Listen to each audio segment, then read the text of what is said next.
Do you ever feel like your painting business has ran out of control? Do you ever feel like your painting business is running you, yet you do not have an opportunity to manage your painting business?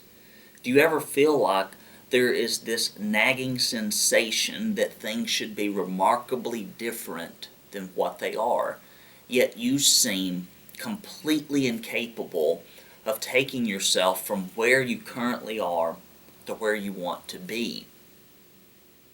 I'm Brandon Lewis, Director of the Marketing Department at the Academy for Professional Painting Contractors, and I want to let you know that you're not alone.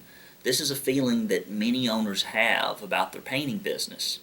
This uncomfortable feeling, this constant sensation that you are simply flowing down the stream of life with little control over what happens in your painting business. Well, I want to let you know that that need not be the case. And I want to talk to you about priorities and time management and some concepts that I believe will help you change your painting business for the better. And they are really three: orbits, habits, and profit centers versus profit siphons. So let's talk about these: orbits, habits, profit centers, and siphons. Before we talk about those three concepts, let's first lay down some groundwork. Let's first really establish how things are for the owner of a painting business, what things are really going to be like. So the first thing I want you to know is that money and time and convenience are never going to be on your side. There will never be a time when you wake up one morning running a painting business where you have more time on your hands than you know what to do with. There will never be a time where you look at your bank account and it is so overflowing and abundant that you could do anything you wanted to in your painting business, and there will never be a time when things are convenient and easy when it comes to making a change. It'll just never happen. So often owners tell me that, well, Brandon, next month will be a good time for me to take control of my business. Or they say, Brandon, I've just got to get the staff in place, or I've just got to get some money together. I've just got to. And all these things, these obstacles that they have placed in front of themselves between them and their desired destination. So I want to tell you that when you rely on your environment to change before you change, when you rely upon things lining up for the stars to be in perfect alignment before you begin trying your best to control your own environment, because you have more control over it than what you think, you're always going to be disappointed because your environment is really not there. All the stimuli, the things that happen, are really not there for your convenience. They're there for their own convenience. And either you can bend them to your will, you can shape them in your business, or you can be shaped by them. So those are a few things environmentally we have to get straight. If you are going to wait until everything is lined up, you'll never quite get started, or you'll get started and then quickly stop, because there's always another wave of environmental conditions that are coming right behind the ones that came in between the ebb and flow. So let's first lay on the table and get real clear that the environment's never going to be perfect. There's never going to be enough money. There will never be enough time, that we live in a world of constraints. So if we live in a world of constraints, where our money is constrained, our time is constrained, our energy is constrained, our opportunities are finite, then we must begin with that as the basis. So let's talk about orbits. Very often, most owners have this concept of what orbits are going around in their business. Let me explain what I mean. You are the owner of your painting business. And so often owners think that their job as the owner is to orbit around all the things that are going on in their business. Your painter needs a pressure washer, so you've got to run out and get one. Someone calls you for an estimate, so you immediately have to drop what you're doing and go and get that estimate done. You have projects that are going on in the field, so your entire day must be spent going from project to project to make sure everything is all right. And you spend your entire career, your entire life, orbiting around these activities that you have no control over, essentially responding to what's going on in your operational environment. So you have all these stimuli that are constantly pushing upon you, and you are constantly coming behind, cleaning up, closing out, responding to requests. And one week leads to the next, and you are constantly checking off this list of things to do that is really laid on the table in front of you by your environment, either the customer or your painters or the tax man or some other agency or some other thing is making you, forcing you to build your list and then get everything checked off. Well, the problem with that form of orbit, where you orbit around your environment instead of your environment orbiting around you, is that you never get to focus on the things that are the most important for you. Instead, your environment has all of its needs and demands, and you are constantly giving to the environment.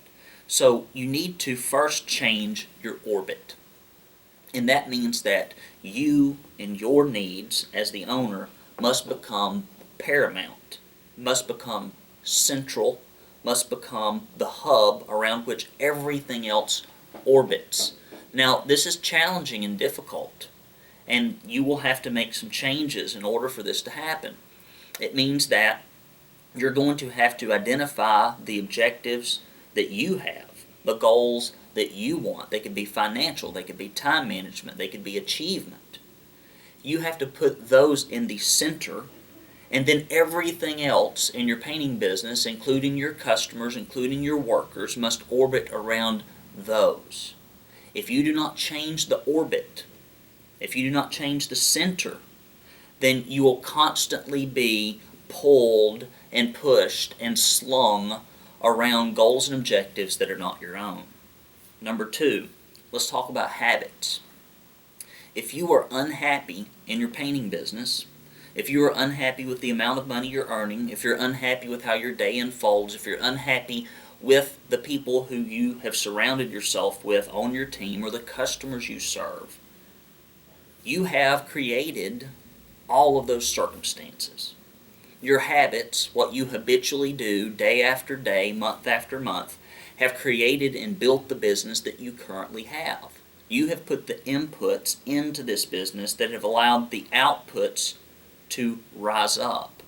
So if you no longer want the same thing you have, you must change what you do and when you do it. Now, this is going to be challenging and difficult, and one of the first habits that I want you to instill in your schedule is time blocking business growth activities. That means that you must pick a day, such as Wednesday from 8 to 12 or Saturday afternoon or whatever, and you have to say, I am going to create a habit of devoting a certain amount of time to changing the course of my business, to generating the kind of money that I want to earn, to getting rid of certain team members and bringing other team members on. If I want my business to change, I must change where I look. I must change what I do. So first, you've got to make the orbit change. It orbits around you and your needs. The second thing you have to do is change your habits. Now, that means that once you time block that time off, it's sacrosanct, it's non-negotiable. That time is not to be interrupted by a last-minute call from a painter. That time is not to be interrupted by an estimate request whereby you immediately trot off and go serve someone else. You have to set aside specific amounts of time to serve you as the business owner. Just like if you want to be healthy, you've got to set aside time to exercise. If you want to feel better, you have to put certain limitations on what you will eat and what you will not. Same thing with your spiritual life, what you will think, what you will not, what you will allow into your mind.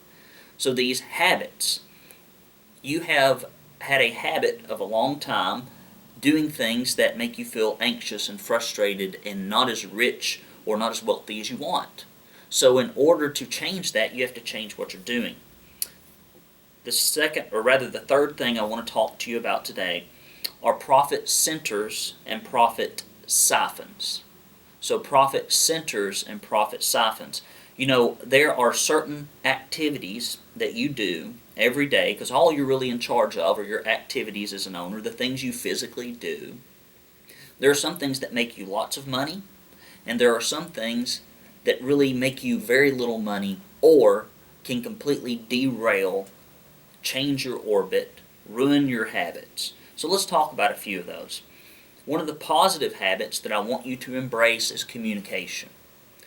Every time you've ever landed a big project, been introduced to someone who closed a big sale, found a star employee, was recognized in your community as a business leader or within your profession, it was all preceded by communication.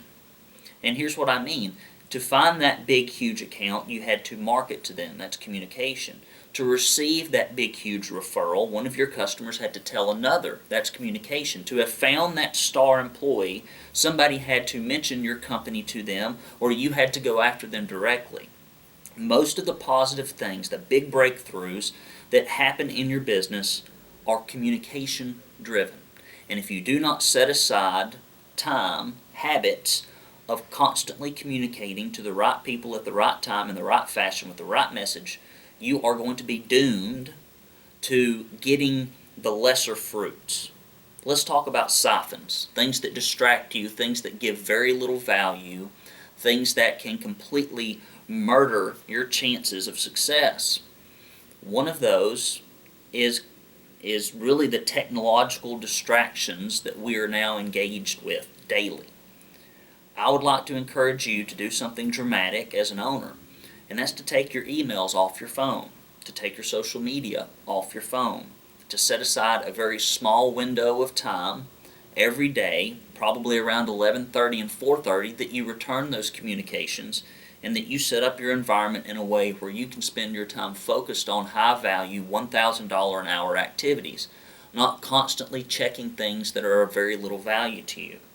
I want you to encourage your employees to solve their own problems, to push down as much of the mundane and simple through procedures, processes, and protocol, so that you as the owner aren't doing things that a $10 an hour employee should be doing.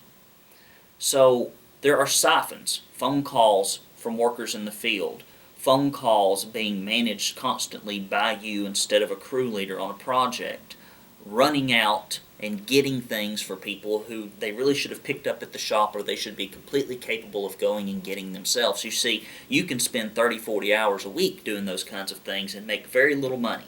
It's the kind of thing you could pay somebody $10, $12 an hour to do.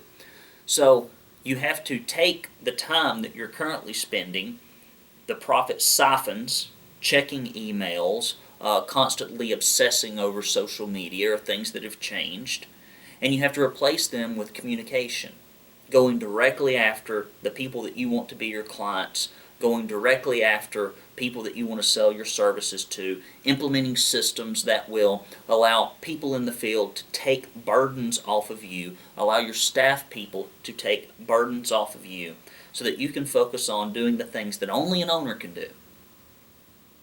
The profit centers. We must eliminate the profit siphons. So to sum up, here's what we've talked about today, and I hope you find it helpful, and I hope you'll immediately implement some of these strategies. The first thing we have to do as an owner is change our orbit. We must make our business, our employees, and our clients orbit around our needs. If we do not, things will devolve into a situation where we are constantly orbiting around their needs, and it's tiresome and it never builds wealth. The second thing that we have to do is change our habits. We have spent years, months doing things that have gotten us to the point where we are. And if we're unhappy with where we are, we must change what we do on a daily and a weekly basis. We must be intentional and not reactive. We must do things that require our initiating effort, not continually and constantly being responsive to environmental stimuli.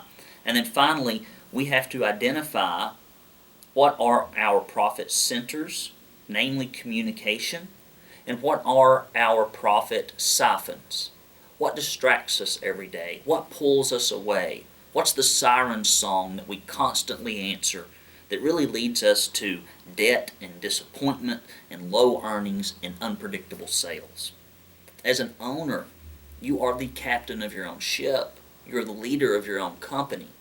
So, please do, at the end of this video, take the time to sit down with a legal pad, just like this one, and write down what you want your life to orbit around. Write down what habits you need to put in place so that you no longer have lots of really good excuses, but you now have lots of really challenging opportunities. You see, a really good excuse is comforting, but it produces no results. A challenging opportunity is extraordinarily helpful, even though it may take you a while to start and restart and retry and get back up until you finally achieve it. Sometimes it's the second, third, fourth try. And then finally, what are the things that you have found in your business to create really good results? Every time you take the time to do X, take the money to do X, good things happen. And what are the things that seem to bring anxiety into your life, that seem to completely consume your time in a negative fashion? Let's get rid of those when we can. Let's get them out of our environment. Let's put ourselves in a position where we have to crawl over broken glass to be distracted. And then let's put them in their place. Let's cordon off certain times of our day where we let ourselves get wound up into these distractions just long enough to do our duty as an owner, to be responsive, but not to let them take control of our destiny. So I'm Brandon Lewis, Director of the Marketing Department at the Academy for Professional Painting Contractors. I hope you'll use these tools and concepts to change your business. Thanks so much for listening. We'll see you next time.